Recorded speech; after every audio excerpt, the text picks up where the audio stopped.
it's a.dai.sha. I'm back with another tutorial. This is my go-to crochet braid out or crochet fro, I like to call it. So let me show you. I'm starting with freshly washed hair, of course. I'm gonna put some Blue Magic on my hair just to seal in all that moisture. I remember it did work for my hair, so I'm gonna start using it again. Why not? So today's hair that I'm using is Sensationnel Ruwa Water Wave, the 18 inches and color, I think 1B, yep. And I used 1.5 packs, so I did buy 2. And for the braiding pattern, you don't need to be neat with this at all. Like, I actually encourage you to be messy with the braiding pattern because it helps it look more realistic when you install the crochet hair. The grown out roots kind of help in this situation. So if you don't know how to braid neatly, that's fine. Just put the braids in, girl. Just put them in. And you don't have to do too many. I only did 3 on each side and then 3 in the back. So that's 9 braids. I do like to connect my braids as I braid it, if that makes sense.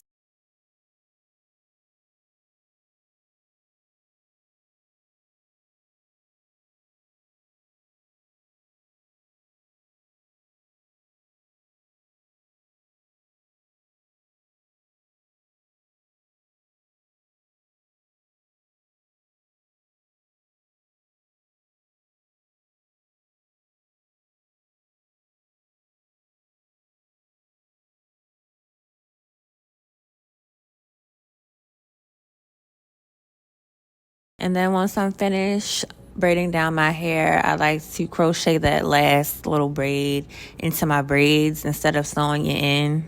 It's just quicker. That's the only reason why I crochet it. But, you know, do as you please. And just make sure at the top, when you braid down your hair, that it's loose. Don't braid at the very root. You need it to be loose in order to make the top part look realistic without any leave out. And you'll see why later. Now it is time to crochet the hair. I'm using whole pieces of the crochet hair. Like, I'm not splitting any hairs yet because the more you split, the more puffier it's gonna get, and we don't want puffy yet. So just take one whole piece of that crochet hair and crochet it one by one. But you don't have to put them close to each other. You can space them out a little bit because they're gonna fluff up the more you put them in. You don't want too much because then it's gonna be like, whoa, too much hair. You know, it's gonna be way too much hair.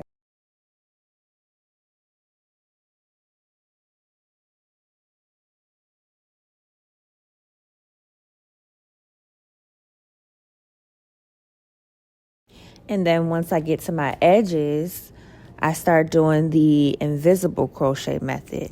So instead of putting both pieces of the crochet hair through the loop, you would only put one of those pieces through instead of having that knot. It's like kind of camouflaged into your roots. So it makes it look more realistic. Especially since we did a messy braid down before crocheting, so it helps it look even more realistic because our roots are grown out or have that grown out look. I love this texture. This is the only hair I use when I do my crochet braid out style because it's so soft and bouncy. I feel like this mimics my hair in a braid out the best, especially as it ages. I typically keep this style in for about 3 to 4 weeks.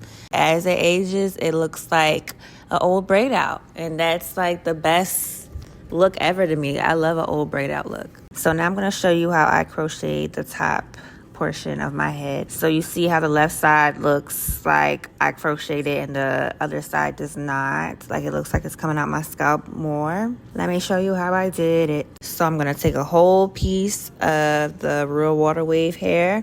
I'm going to cut it in half. And I'm going to take that one half of that and split it again. And I'm going to start crocheting that at the top of my hair using the invisible method.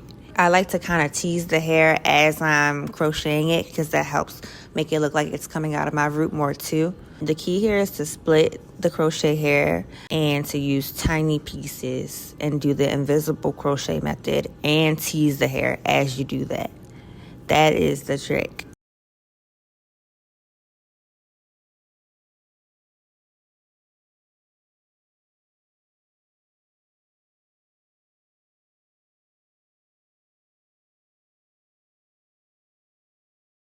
and then I use a soft bristle board brush. I just brush in that area to make it look very, you know, messy and fluffy. Okay, and now it is time to cut this hair. It's too long. I thought I was gonna go long, but it's just too long for me. So I end up cutting this hair about bra strap or armpit length. Yeah, about armpit length. And I put some layers in there too. I don't have any strategic way about this. I'm just cutting as I go. Like, if I like it, it stays. If I don't, I cut.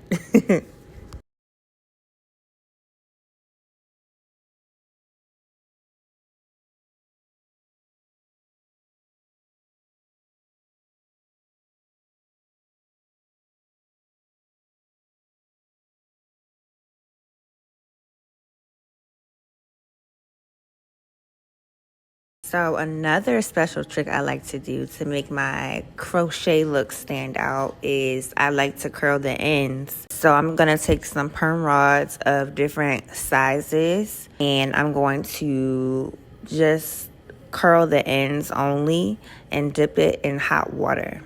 And I used 8 perm rods on either side of my head, so 16 altogether. Be very, very careful during this part because you don't want to burn yourself. Please don't burn yourself. I'm not liable. So I like to use a mug when I do this so I can make sure I only dip the ends because I don't want to dip the rest of the hair and make it straight. Do one curler at a time because I want to make sure I don't straighten any of this hair by mistake.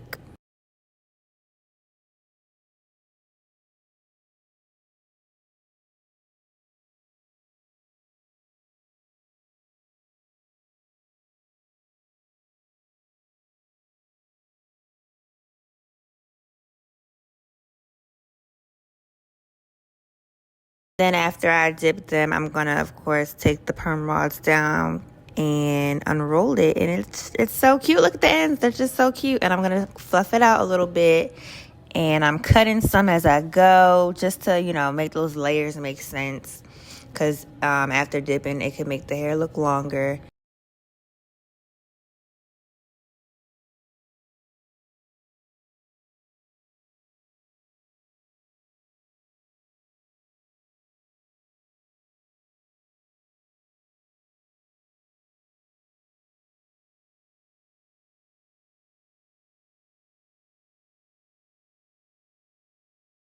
I love it already. Oh my god, it's my favorite. And then any sections that look a little weird, like that front area that looks a little too straight, I'm going to re-dip that and it curls right back up. And that is it. That's how I do my crochet fro. So let me know if you try this style out. I'm going to do my little fluff routine with the board bristle brush and also a wide tooth comb. I'm going to just tease the top area and just make it look more voluminous. And, you know, fluff it up. I'm so glad to be back. I love y'all. Thank you guys so much for supporting me, even when I'm not making videos. I see your comments, and it just encourages me to keep making videos. So I'm back, y'all. I'm back. Let me know what else you want me to show you guys how to do. Love you. Bye.